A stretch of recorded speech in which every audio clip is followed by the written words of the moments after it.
On voit plus rien. J'ai l'impression que c'est une tempête de sable. Je crois que c'est le pays le plus à l'opposé de tout ce que je connais.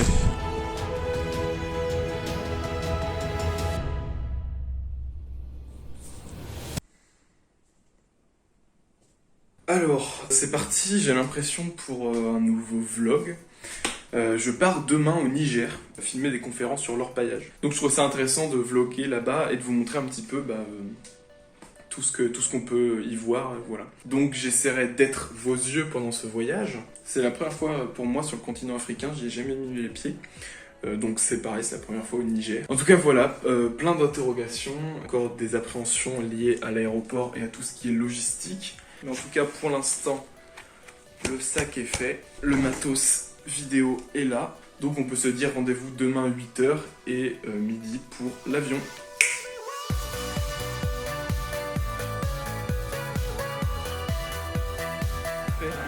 J'ai été surclassé pour la première fois de ma vie. Business class. Hop là. Sky Priorities premium.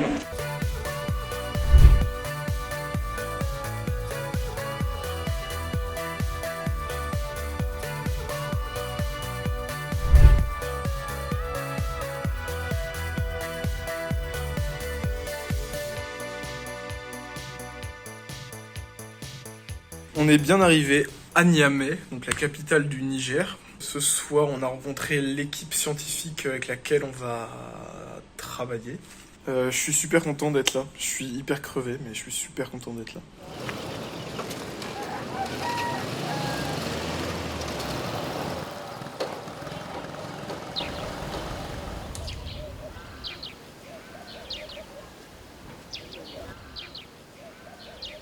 Donc aujourd'hui, on est à l'école des mines pour préparer le colloque qui aura lieu demain avec les ministres, les scientifiques, etc.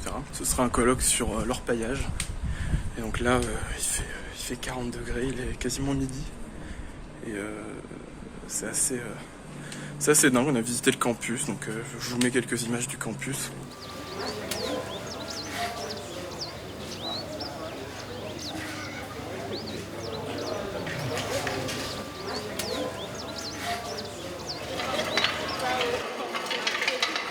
Parce que la manière de le fabriquer fait en sorte que... Je suis en train de me balader à l'EMIG, à l'école des mines. J'ai jamais connu une chaleur aussi étouffante. Je crois que c'est le pays le plus à l'opposé de tout ce que je connais dans le monde. Voilà. Donc c'est cool. Effectivement, par bien des aspects, le Niger s'éloigne de tout ce que j'ai pu connaître. Pour ça, j'ai plein d'exemples. Et comme je savais pas trop comment guider cette vidéo, ça en sera un peu le fil rouge. On peut commencer par la température. Ça peut paraître anodin, mais il faut imaginer des températures qui ne descendent pas sous 35 degrés, même la nuit, et montant jusqu'à 45 degrés le jour.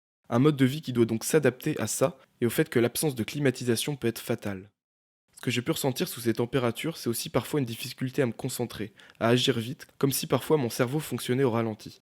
On peut également parler de la nourriture. Par exemple, à l'hôtel, l'eau n'était pas potable. Et hors de l'hôtel, lorsqu'il fallait boire, ce n'était pas dans des bouteilles mais dans des petits sacs d'eau d'un peu moins d'1 litre. Ça permet de s'hydrater rapidement et de ne pas s'encombrer trop longtemps.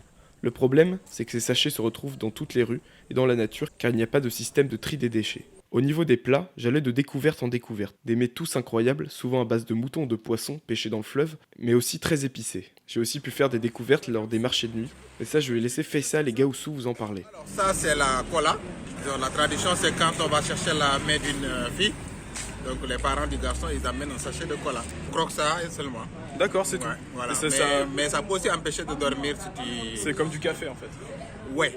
D'accord. Ça, on va dire ça a l'effet du café et du thé. D'accord, bah écoutez, c'est parti. Faut pas l'avaler? Si, tu peux l'avaler. Tu croques tout et puis après tu avales. D'accord, ok. Voilà. Parfait, bah merci. Parfait. De rien. On vient d'acheter du kimchi, qui est la viande spéciale faite à Niamey. Sans graisse. Super, de l'adore. On peut aussi parler de la langue. Bien que la plupart des habitants parlent le français, on retrouve au Niger une multitude de langues différentes. Alors je suis avec Farida qui va nous expliquer le principe des langues au Niger. Il y a combien de langues et tu en parles combien? Il y en a plusieurs, entre 7 et 9. mais il y en a deux principales, donc il y a le Hausa et le Zarma. Du coup, difficilement tu vas trouver un Nigérien qui ne parle pas une des deux langues. Et moi, je parle les deux. Donc je vais vous dire Khala Tonton, ça veut dire au revoir en Zarma. Et puis c'est un jima, ça veut dire aussi au revoir en Hausa. D'accord, parfait, merci beaucoup Farida. Pour finir, on peut parler de la ville. Un concept commun mais pourtant surprenant dans le contexte du Niger. Niamey est situé en plein désert, c'est un peu la porte de sortie du Sahara. Bâti autour du fleuve Niger, cela lui permet d'irriguer et de rafraîchir la ville, d'entretenir une certaine végétation et de pouvoir avoir une certaine agriculture. Le souci vient du fait qu'au-delà de Niamey, la capitale, il y a très peu d'autres villes. S'installer dans le désert est très complexe, voire impossible. Également, sa proximité avec ce désert en fait la cible presque quotidienne de tempêtes de sable, auxquelles j'ai pu assister. Je suis monté sur le toit de l'hôtel pour faire des plans de la ville, vidéo, etc. Et en arrivant sur le toit, je vois une sorte de grosse masse et tout. Et en fait, c'est l'arrivée d'une sorte de grosse tempête de sable, j'ai l'impression. Et quand je suis arrivé, c'était totalement dégagé, genre vraiment, vous voyez tout. Et le temps que je commence à filmer, c'est devenu invisible, on voit plus rien. La ville en elle-même est marquée par un certain contraste architectural et social. D'un côté, il y a une sorte de centre composé de grandes tours de verre, d'hôtels tous étrangers et très luxueux. Mais à côté de ça, au-delà des bâtiments politiques et du quartier d'affaires, les bâtisses sont toutes très différentes, très basses, c'est là que vivent une grande partie des habitants. La plupart ne sont pas climatisés et cela s'avère très dangereux et ce sera encore plus lorsque les températures augmenteront. Donc on est dernier jour à Niamey et là on visite le centre IRD, Institut de recherche pour le développement là-bas. On va aller se balader dans Niamey un peu pour faire des images de la ville. Voilà. Il faut que je vous présente les bons collègues. Ouais, le vlog. We are working, chilling, in Niamey. On a fini avec l'IRD, maintenant direction le centre-ville pour acheter des petites babioles, j'ai envie de vous dire.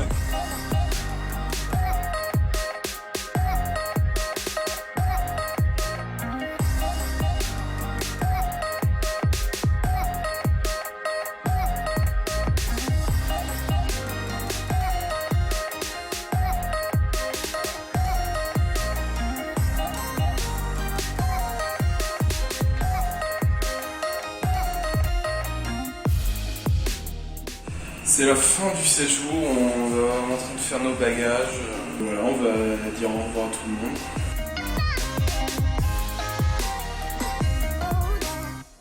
Nous allons prendre l'avion pour Lomé et ensuite pour Charles de Gaulle. Cela va être un itinéraire intéressant. C'est le moins qu'on puisse dire. Bon bah c'était pas mal. Ouais, c'était super. C'était super. Bah écoutez, à la prochaine. C'était la colonie de vacances IRD. C'est vraiment ça, c'était vraiment ça. Salut.